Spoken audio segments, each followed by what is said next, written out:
Dear students, today I am going to discuss the topic Luddite Movement. The Luddite movement uh, took place in England, and we can say that it was an impact of the Industrial Revolution. The Industrial Revolution first began in Britain in the 18th century and had a profound effect on the world. Some of the impacts of the Industrial Revolution were incredibly positive for the world, such as the numerous inventions. However, the revolution also had many negative effects for people, including aspects such as child labor, dangerous working conditions, and horrible living conditions.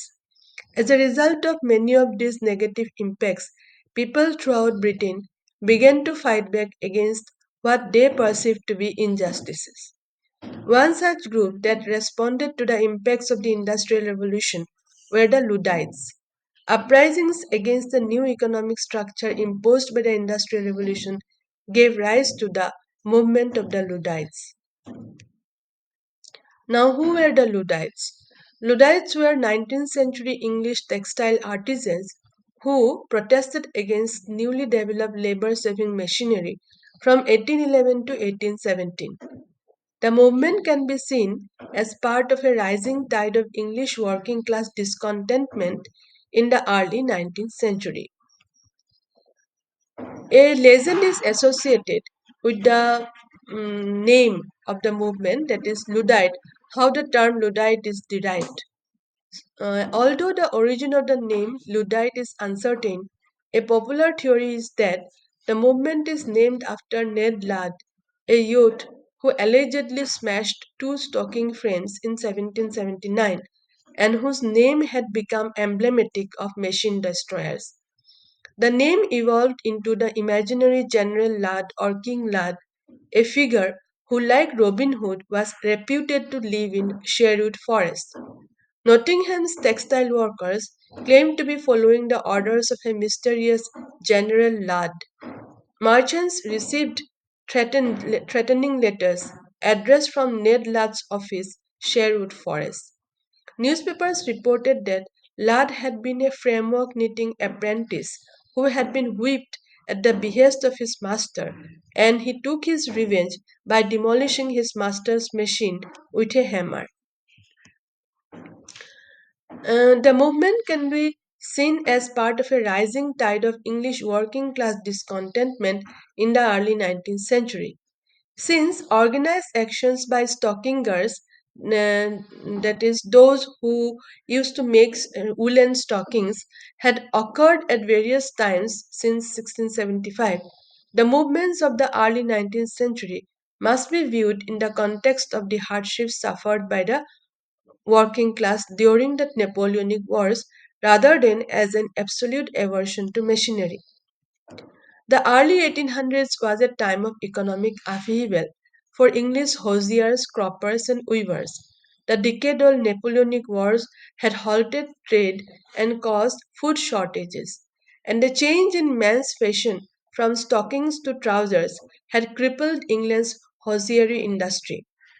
On top of it all, the Industrial Revolution sweeping across the English countryside brought with it disruptive technology that allowed workers to produce knitted goods about 100 times faster than by hand. Now, the Luddite movement emerged during the harsh economic climate of the Napoleonic Wars, which saw a rise in difficult working conditions in the new textile factories. The principal objection of the Luddites was the introduction of new automated looms that could be operated by cheaper, less skilled labor, resulting in unemployment among skilled textile workers. Artisans who had spent years in perfecting their craft in apprenticeships protested the use of untrained workers who generally produced inferior products. Many were willing to adapt to the mechanization of the textile industry as long as they shared in the profits. However, they watched as the productivity gains from technology enriched the capitalists, not the workers. English textile workers consistently found their efforts to negotiate for pensions, minimum wages, and standard working conditions rebuffed. Unable to legally form trade unions or strike, the laborers instead wielded sledgehammers to strike a blow against industrial capitalism in what historian Eric Hobsbawm called as collective bargaining by riot. This Luddite movement first began in Nottinghamshire on 11th March 1811 and spread rapidly throughout England over the following 2 years. Handloom weavers burned mills and pieces of factory machinery, and many wool and cotton mills were destroyed before the British government suppressed the movement. From Nottinghamshire, the Luddite revolt spread during 1812 to the wool industry of Yorkshire and the cotton mills of Lancashire. As the labor movement expanded, it also lost its cohesion and the purity of its economic message.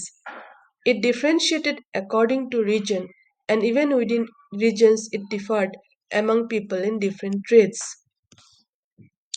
The activities of the Luddites were, the Luddites used to break machines with hammers, and then they were also involved in burning of mills, and also the mill owners were executed or were killed by the Luddite activists.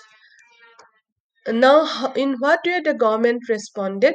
The government put all the Luddite activists into mass trial, and in this way, many activists of the Luddite movement were executed or were put into prison.